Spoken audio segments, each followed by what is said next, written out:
అశరీరం సర్వదా స్థే శరీరం రహితం సదా అయమేవ సత్యో ముక్తి అన్యదా బ్రహ్మకారణం.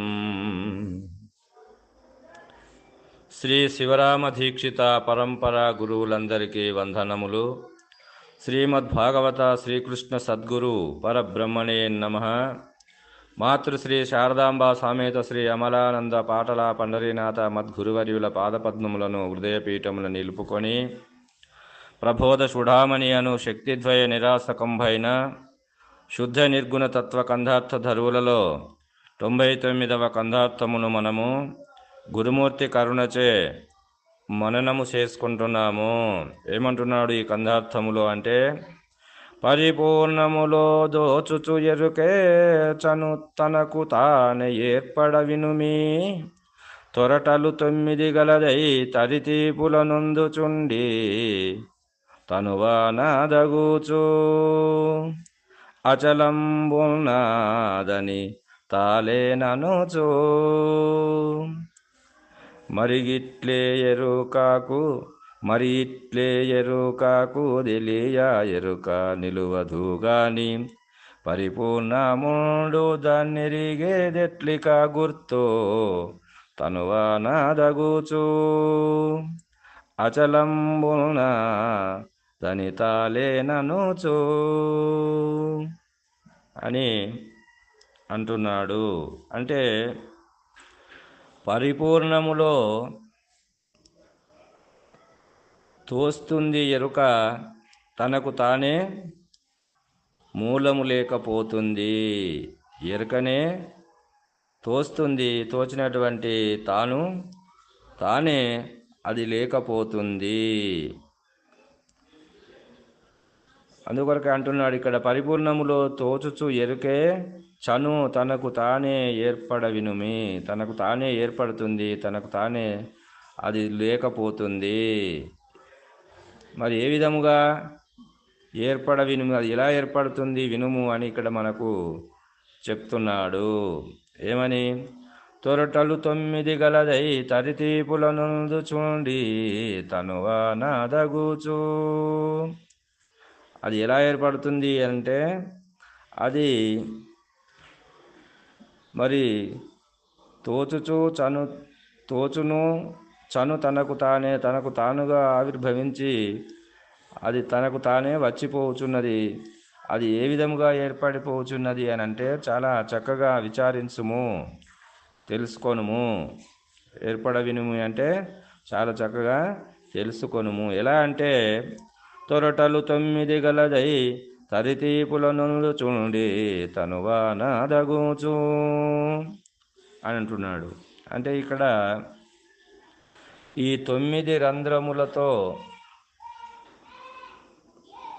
కూడుకున్నటువంటిది ఈ శరీరము. అంటే నవరంధ్రములతో కూడినటువంటిది ఈ శరీరము. తొరటలు 9 గలదై అని అంటే ఈ 9 రంధ్రములతో కూడుకున్నటువంటిది ఈ శరీరము. అంటే చెవుల రంధ్రాలు 2, ముక్కు రంధ్రాలు 2, కళ్ళ రంధ్రాలు 2, 6, నోరు 7, ఇది గుహ్యము అనేటువంటిది. ఇది 9 రంధ్రములతో కూడుకున్నటువంటి నవద్వారపురము. ఈ నవద్వారపురం అనేటువంటి మరి ద్వారకలో, ఈ ద్వారకని పరిపాలించేటువంటి మహానుభావుడు ఎవరు ఇక్కడ అంటే శ్రీకృష్ణుడు. కాబట్టి ఈ నవద్వారపురం అనేటువంటి యొక్క శరీరములో మరి వాసము చేసుకొని నివాసమై పరిపాలించేటువంటి వారు ఎవరిక్కడ అంటే మరి నారాయణుడే కదా. ఆ నారాయణుడు శ్రీకృష్ణుడు అంటే ఎవరు? విష్ణువు అన్నట్టే కదా. నారాయణుడు అన్న, విష్ణువు అన్న, శ్రీకృష్ణుడు అన్న. ఆ నవద్వారపురం అనేటువంటి ద్వారకా నగరాన్ని పరిపాలించేటువంటి రాజు ఎవరిక్కడ అంటే శ్రీకృష్ణ భగవానుడు. మరి ఆ శ్రీకృష్ణ భగవానుడే ఈ నవద్వారపురం అనేటువంటి ఈ యొక్క శరీరము యందు ఉండి ఈ యొక్క శరీరాన్ని పాలించుతున్నాడు అని అన్నప్పుడు, మరి ఇది ఎన్నిటితో ఏర్పడినది అంటే ఇక్కడ నవరంధ్రములు అనేటువంటి యొక్క నవద్వారపురం అనేటువంటి ఈ ద్వారకా నగరం అనేటువంటి ఈ శరీరములో శరీరముని పరిపాలించేటువంటి వాడు శ్రీకృష్ణ పరమాత్ముడు కదా. ద్వారకా నగరాన్ని పరిపాలించేటువంటి శ్రీకృష్ణ పరమాత్ముడు కదా.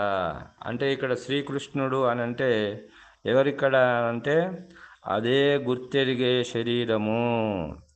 ఆ గుర్తెరిగే శరీరము మరి ఎలా ఉంది అంటే నవరంధ్రములతో కూడుకున్నటువంటిది. ఇది స్థూల శరీరం అయినప్పుడు అది నవద్రవ్యములతో కూడుకున్నటువంటిది. అది సూక్ష్మ శరీరం అనేటువంటి గుర్తెరిగే శరీరమే నారాయణుడు, శ్రీకృష్ణుడు, మరి శ్రీ విష్ణువు. ఆ ద్వారకా నగరం అనేటువంటి దాన్ని పరిపాలించేటువంటి వారు ఎవరిక్కడ అంటే ఈ ద్వారకా నగరం అనేటువంటిదంతా జగత్తు. మరి ఈ జగన్నాటక సూత్రధారి ఎవరిక్కడ అంటే ఈ జగత్తునంతా ఆడించేటువంటి వాడు, తన అద్దులో ఉంచుకొని ఆడించేటువంటి వాడు మరి ఆ జగన్నాథుడు. ఆ జగన్నాథుడు అంటే ఇక్కడ శ్రీ మహావిష్ణువు, మరి శ్రీకృష్ణుడు, హరి, ఇవన్నీ నామాలతో తానే పిలువబడుతున్నాడు కదా. మరి ఒక నవద్వారపురం అనేటువంటి యొక్క జగత్ అనేటువంటి ఈ జగత్తునంతా పరిపాలించేటువంటి వాడు జగన్నాథుడు. అందుకొరక నాటక సూత్రధారి, ఆ జగత్తునంతా నడిపించేటువంటి సూత్రధారి ఎవరిక్కడ అంటే ఈ గుర్తెరిగేటువంటి శరీరము, మూలము లేని గుర్తెరిగేటువంటి శరీరము. ఈ మూలము లేని గుర్తెరిగే శరీరము కూడా మరి ఎలా ఉంది ఇది అని అంటే అది కూడా నవద్రవ్యములతో కూడుకొని ఉన్నది. ఏమిటి ఆ నవద్రవ్యములు అని అంటే ఆత్మ, మనస్సు, దిక్కులు, కాలము, పంచభూతములు. ఎన్నైనవి అంటే 9.